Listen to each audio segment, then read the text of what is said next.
আজ পিয়াকে নিয়ে বেরিয়েছিলাম আমার মামা বাড়ির ওখানে, কেননা আমার বোন এসছে। আর বোনের সাথে আমার মোটামুটি সবারই আলাপ এই 37 বিঘা দিঘি দেখার জন্য। পিয়া শুধু আমার মুখে গল্পই শুনেছে, কিন্তু দেখা হয়নি। দেখুন, আমি আবার একটু ফটো শ্যুট করা শুরু করলাম, আর আমাকে আমার বোন ফলো করছে যে দিদি কী করছে দেখুন। আর এই গরমে বাচ্চাগুলো সাঁতার কাটছে এই সন্ধেবেলা। দেখুন কত গভীর এই পুকুরটা, তবু ওই বাচ্চাটা দেখুন, সবাই বকা দিচ্ছে কিন্তু কে কার কথা শোনে। আরেকজন তো একদম মাছ দিঘিতে চলে গেছে সাঁতরে সাঁতরে। দেখুন সূর্য অস্ত, কি সুন্দর তার রূপ, কি অপূর্বই না লাগছে দূর থেকে।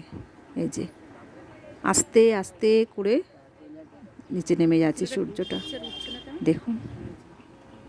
আর এই বাচ্চাটিকে দেখুন, এই সে ওনাকে অনেকক্ষণ নেমেছে, সবাই বলছে এই মাছ দিঘিতে গিয়ে সাঁতার কাটছে আর ইনি পারে।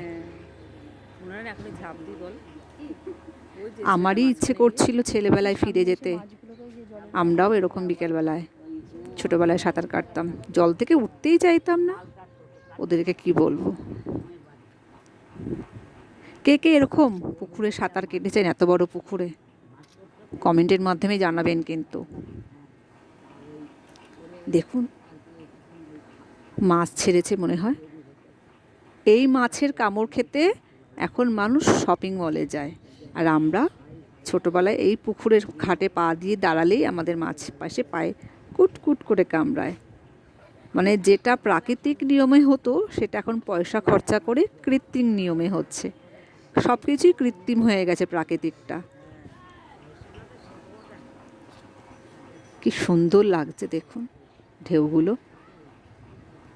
আমি ভাবলাম যতটুকু আপনাদের সাথে শেয়ার করা যায়।